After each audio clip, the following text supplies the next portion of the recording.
بسم الله الرحمن الرحيم كسو دوادا marka leh iyo barnaamijkii wararka maanta qodobadaan idinkugu haynana waxa kamid ah iyadoo xaaladda bariga dhexe cirka ay ku laran tahay ayaa waxa soo baxaysa xog la xiriirta cabsi Mareykanka uu ka qabo Israa'iil inay qaarijiso wafdiga wadaxaajoodka Iiraan gaar ahaan gudoomiyaha baarlamaanka iyo wasiirka arrimaha dibadda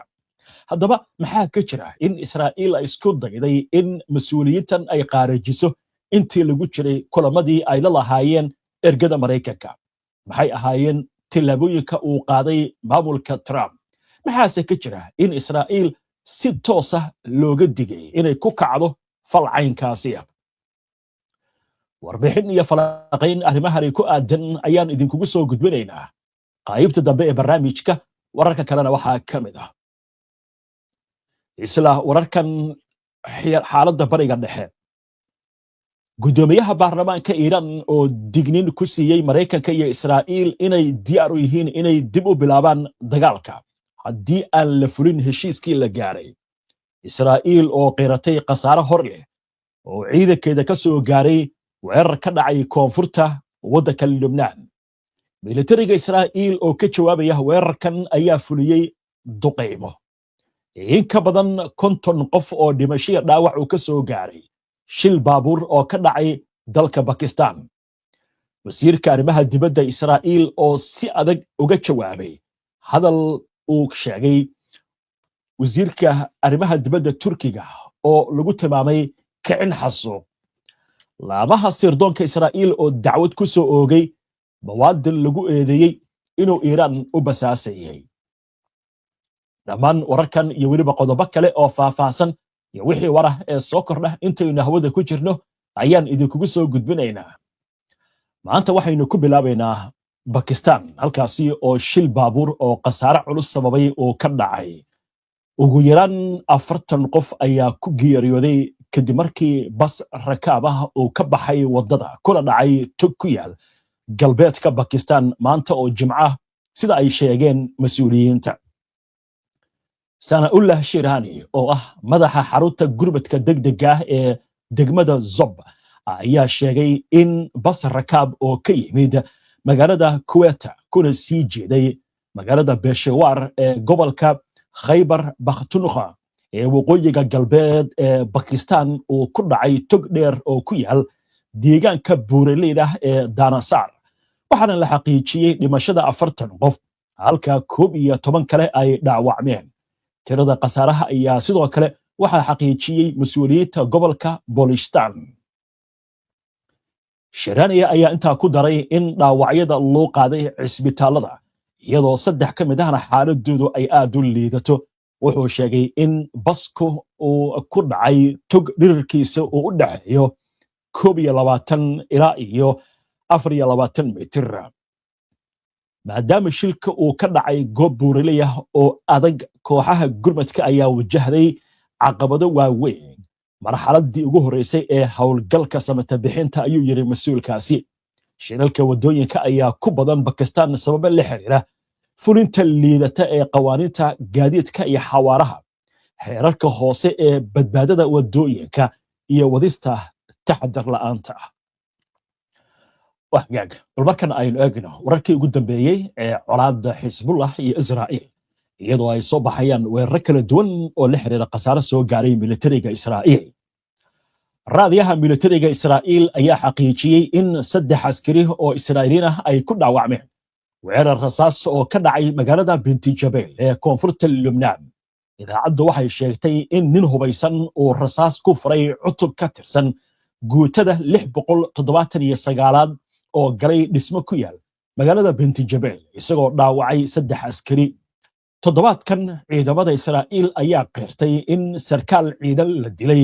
halka askarina uu ku dhaawacmay iska horimaad kale oo ka dhacay koonfurta waddanka Lubnaan war kale oo colaadan la xiriira ciidamada Israa'iil ayaa sheegay in toddobaadkii la soo dhaafay iyo sidoo kale maanta duqeymo ay ka fuliyeen koonfurta Lubnaan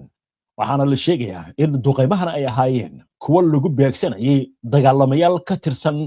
Xisbullah oo lagu tilmaamay inay qatar ku ahayeen militariga Israa'iil sidoo kale ciidamadu waxay sheegeen in ay sii wadaan hawlgallada ka socda waxa ay ugu yeereen aagga amniga ee Lubnaan si loo ciribtiro qataraha ciidamada Israa'iil ayaa intaa ku daray in sidoo kale ay weerareen 3 fariisin oo Xisbullah ay leedahay iyagoo ku eedeeyay kooxda reer Lubnaan inay ku xadgudbayso heshiiska rasaas joojinta Israa'iil dhankeeda waxaa lagu eedeynayaa dhowr jeer inay xadgudub ku samaysay heshiiska rasaas joojinta isla markaasna ay weerartay goobo ay degan yihiin dad rayida wahagaag haatan waxaynu eegaynaa warka la xiriira xiisad dhanka diblomaasiyadda oo culus oo ka dhex qaraxday Israa'iil iyo Turkiga oo markii horeba xiriirkooda uu ahaa mid ula booca ku tukubaya wasiirka arrimaha dibadda Israa'iil Gideon Saar ayaa ku eedeeyay dhigiisa Turkiga Hakan Fidan inuu ku kacay kicin xasuuq kadib markii Fidan uu sheegay in Israa'iil ay tahay culays bini'aadamka dul saaran oo aan la xamili karin isla markaasna ay tahay dhibaato dunida ku soo korortay ama haysata Fidan ayaa hadalladan ka sheegay waraysi uu siiyay warbaahinta isagoo ku baaqay in cunaqabateyn caalami ah lagu soo rogo Israa'iil wasiirka arrimaha dibadda Israa'iil oo u jawaabaya dhigiisa Turkiga ayaa fariin uu ku qoray baraha bulshada waxa uu ku sheegay in hadallada Hakan Fidan wasi hadalku u yiri ay ka dhigan yihiin hadallo laga yaqyaqsado oo si cad u kicinaya xasuuqa wasiirka arrimaha dibadda Israa'iil ayaa intaa ku daray in shicibka Yuhuudda lagu tilmaamo culays aan la qaadi karin ay tahay luuqadii taariikhiga ahayd ee horey looga bartay nidaamyadii ugu xumaa dabargoynta dunida wuxuu yiri dunida ilbaxa ah iyo xulafada Turkiga ee NATO waa inay si cad u cambaareeyaan baaqan cad ee lagu dalbanayo in Israa'iil la tirtiro ma jiro war rasmi ah oo ka soo baxay dhanka Turkiga oo la xiriira arrintan xiisadda Mareykanka iyo Iiraan aynu ku bilowna wararkaasi hadal adag oo ka soo yeeray gudoomiyaha baarlamaanka waddankaasi Iiraan Maxamed Baaqir Qalibaaf digniin ayaa waxa uu ku bixiyay in Iiraan ay dib u bilaabi doonto tillaabooyin u dhigma dagaal haddii Mareykanka iyo Israa'iil ay ku guuldareystaan in ay fuliyaan ballanqaadyadooda ku aadan soo afjaridda dagaalka waxaan si adag u dalbanaynaa in si buuxda loo fuliyo heshiisyada haddii Mareykanka iyo maamulka Sahiyuuniyaddu ay ku guuldareystaan inay gutaan waajibaadkooda Iiraan waxay dib u bilaabi doontaa tillaabooyin u dhigma ayuu yiri Qalibaaf oo ay soo xigatay wakaaladda wararka ISNA ee Iiraan laga leeyahay Qalibaaf oo sidoo kale ah hogaamiyaha ergada wadaxaajoodka Iiraan ee wadahadallada la leeyahay Mareykanka ayaa intaa ku daray in Washington aysan awood u lahayn inay si militari ah ula dagaalanto Iiraan isagoo sheegay in hajabaadaha Israa'iil ay yihiin propaganda aan sal lahayn Mareykanka iyo maamulka Sahiyuuniga midkoodna ma gaarin ujeedooyinkoodii dagaalkii Ramadaanka maanta qof walba wuxuu xaqiiqsaday in tilaabadii militari ee ka dhanka ahayd Iiraan ay fashilantay ugu dambeyntiina iyaga ayaa codsaday xabajoojin ayuu yiri gudoomiyaha baarlamaanka Iiraan dhinaca kale iyadoo ay bilowdeen wareeg kale oo wada hadallo farsamo u dhaxeeya Iiraan iyo Mareykanka gudoomiyaha baarlamaanka Iiraan Maxamed Baaqir Qalibaaf ayaa carabka ku adkeeyay in dalkiisa uusan ogolaan doonin in Mareykanku faragelin ku sameeyo marinka Hormuz waxaa sidoo kale carabka ku xusay in hadalkiisa uu sii wadi doono hirgelinta hanaanka maraakiibta ee marinka Hormuz isla markaasna uu la tashan doono dalalka ku yaala biyahaasi ilo xogogaal ayaa shaaca ka qaaday in Washington ay u sheegtay ergada Iiraan in ku adkaysiga maamulka marinbiyoodka muhiimka ee Hormuz iyo ku soo rogista khidmada laga qaado maraakiibta ay taasi halis gelin karto wada hadallada maamulka Mareykanka ayaa isku dayay inuu ku qanciyo Iiraan inay ka tanaasusho dalabkaasi iyadoo taa beddelkeedina la siinayo dhaqaale taana ay ku xigi doonto cunaqabateynta oo laga qaado iyo dhoofinta shidaalka Iiraan oo si xor ah u dhoofsan karto waxa kale oo wararka ka mid ah ciidanka ilaalada kacaanka Islaamiga ee Iiraan magacooda loo soo gaabiyo IRGC ayaa maanta waxa ay sheegeen in ciidamadooda oo ay weheliyaan ciidamada qalabka sida ee dalku ay ku jiraan heegan sare iyagoo toos uga amar qaadanaya hogaamiyaha sare Mujtaba Khamenei taliska ciidamada IRGC ayaa uga digay waxay ku tilmaameen cadowga in xisaab kasta oo qaldan oo ay sameeyaan ay la kulmi doonto jawaab ka adag kana burbur badan oo ay bixin doonaan ciidamadooda. dhanka Mareykanka madaxweynaha Mareykanka Donald Trump ayaa waraysi uu siiyey telefishinka CNBC ee Mareykanka laga leeyahay waxa uu ku andacooday in awoodii military ee Iran ay dhamaatay isagoo ku tilmaamay wararka warbaahinta ee sheegaya in Iran ay guuleysatay ay yihiin kuwa aan sax ahayn. وهاجاج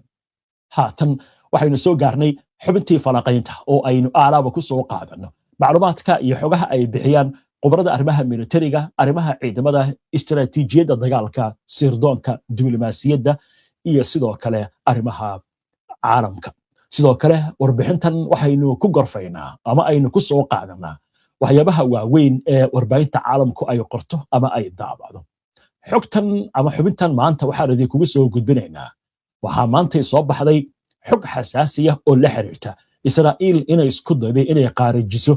wafuudda Iran uga qayb galaysay wadahadallada Iran ay la lahayd Mareykanka. waxaa si gaar ah loo tilmaamay gudoomiyaha baarlamaanka Iran Mohammad Baqir Qalibaf oo ah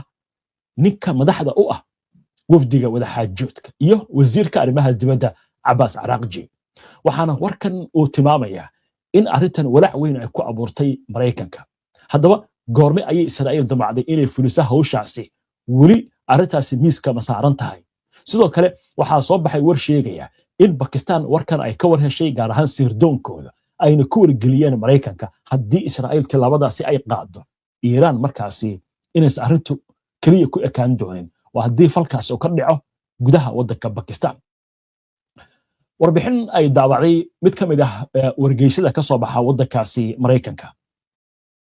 wargeyska New York Times ayaa ka soo xigtay saraakiil Mareykan ah oo sheegay in Israa'iil laga yaabo inay qorsheenaysay dilka madaxda ugu sareysa wafdiga wadaxaajoodyaasha Iran xilli Washington ay waday wadahadallo xasaasi ah oo ila lahayd Tehran si loo gaaro heshiis nabadeed oo ku meel gaar ah. saraakiisha Mareykanka ayaa ka cabsi qabay in isku day kasta oo Israa'iil ku doonayso inay ku disho gudoomiyaha baarlamaanka Iran Mohammad Baqir Qalibaf ama wasiirka arrimaha dibadda Abbas Araghchi uu burburin karo wadahadallada nabadda. dilka hogaamiyaasha sare ee Iran ayaa qayb ka ahaa istiraatiijiyadda Israa'iil tan iyo bilowgii dagaalka, balse walaaca Mareykanka ee ku aadanaa bartilmaameedsiga mas'uuliyiin gaar ah oo Iraani ah ayaa sii kordhay intii lagu jiray wadaxaajoodadii xasaasiga ahaa ee xabad joojinta kuwaas oo bilowday bishii Abriil. sida ay sheegeen saraakiisha la hadashay New York Times, Washington waxay gaartay heer ay dalal kale oo gobolka ah ka codsato inay Iran uga digaan suurtagalnimada in Israa'iil bartilmaameedsato Qalibaf iyo Araghchi iyada oo ka cabsi qabta in isku day lagu khariijiyo labadan mas'uul uu carqaladeyn karo wadaxaajoodyada. saraakiisha Mareykanka ayaa qiray in intii uu dagaalku sii xoogaysanayay Qalibaf iyo Araghchi iyaga oo ah saraakiil sare oo ka tirsan dowladda ay ahaayeen bartilmaameedyo sharci ah oo Israa'iil u aragtay maadaama ay doonaysay inay meesha ka saarto dowladda Iran. kadib markii wadaxaajoodadu si dhab ah u bilowdeen bishii Abriil, saraakiisha Mareykanku waxay rumaysnaayeen in isku day kasta oo lagu khaarijinayo labadan hogaamiye oo Iraani ah uu soo afjari doono wadaxaajoodada isla markaana uu horseedi doono dagaal dib u qarxa. wargeyska New York Times ayaa ka soo xigtay sarkaal Mareykan ah iyo sarkaal ka tirsan dalalka bariga dhexe in maamulka madaxweynaha Mareykanka Donald Trump uu qiyaastii bishii Maarso ogaaday in ugu yaraan Qalibaf uu ku jiray liiska bartilmaameedyada Israa'iil isla markaana uu Israa'iil ka dalbaday in aan la bartilmaameedsan. waxaa sidoo kale wargeysku soo xigtay saraakiil Iraani ah oo sheegay in Qalibaf si mucjiso ah uga badbaaday dhimasho 2 jeer mar intii uu socday dagaalkii 12 maalmood ee Juun 2025 iyo mar kale dagaalkii sanadkan ee bilowday bishii Febraayo markaas oo Israa'iil ay bartilmaameysatay kulan qarsoodi ah oo ay lahaayeen saraakiil sare oo dowladda ah oo ka socday hooy dhulka hoostiisa ah oo buur hoosteeda ku yaalay. waxay xuseen in Qalibaf laga soo badbaadiyay burburka labada dhacdoba. helidda damaanad qaadiyo bishii abriil Qalibaaf waxaa loo qorsheeyay inuu u safro Islamabad si uu ula kulmo madaxweyne ku-xigeenka Mareykanka JD Vance balse saraakiisha amniga Iiraan ayaa muujiyay walaac ah in Israa'iil ay fursadaas uga faa'iideysan karto inay ku qaarijiso isaga ama Caraaqji si ay u carqaladeyso wadahadalada sida ay sheegeen saraakiishu waxay sheegeen in Iiraaniyiintu ay damaanad qaadyo ka dalbadeen Mareykanka iyaga oo adeegsanaya dhexdhexaadiyaasha Pakistan iyo Qatar si loo xaqiijiyo in Israa'iil aysan fulin doonin howlgallo qarsoodi ah oo lagu bartilmaameedsanayo wafdiga Iiraan. diyaaradaha dagaalka ee Pakistan ayaa galbiyay diyaaradaha Iiraan kuwaas oo siday wafdi ka koobnaa in ka badan 70 mas'uul oo Iiraani ah laga bilaabo markii ay ka soo galeen hawada Pakistan xadka ay la wadaagto Iiraan ilaa ay ka gaareen Islamabad kadibna waxay mar kale sii raaceen duulimaadkii dib ugu laabtay xadka Iiraan kulanka kadib sida uu qoray wargeysku. sida ay sheegeen saraakiishu khatar amni oo dhinaca Israa'iil ah ayaa soo baxday intii lagu jiray safarkii dib loogu noqday Tehran kadib wadaxaajoodada halkaas oo ciidamada ammaanka Iiraan ay ku wargeliyeen diyaaradii siday Qalibaaf inay heleen xog sirdoon oo muujinaysa in Israa'iil qorsheynayso inay weerarto diyaaradda isla markaana laba diyaaradood oo dagaal oo Israa'iili ah ay galeen hawada Iiraan iyaga oo ka soo gudbay xadka galbeed ee u dhow Ciraaq. waxay xaqiijiyeen in diyaaradii ay degitaan degdeg ah ku sameysay magaalada Mashhad halka wafdigii Iiraan uu dhulka ku soo safray muddo ku dhow 8 saacadood si ay ugu laabtaan Tehran. sarkaal Israa'iili ah oo la hadlay warbaahinta Israa'iil gaar ahaan telefishinka I24 News oo ka jawaabayay warbixinta New York Times ayaa yiri marka Israa'iil ay rabto inay cid kasta disho way dishaa. ma jiro wax war ah oo ka soo baxay Mareykanka ama Iiraan oo la xiriira warbixinta wargeyska New York Times uu daabacay. xubintaas ayaa ugu dambeysay barnaamijkii waana ku mahadsantihiin daawashada barnaamijka si aad ula socoto wararka barnaamijyada iyo macluumaadka aynu soo gudbino haddii aad ku cusub tahay baraheena bulshada ama horay aadan ugu xirnayn hadda ku soo biir waa inoo barnaamijka xiga insha Allah inta ka horeysa nabadgelyo.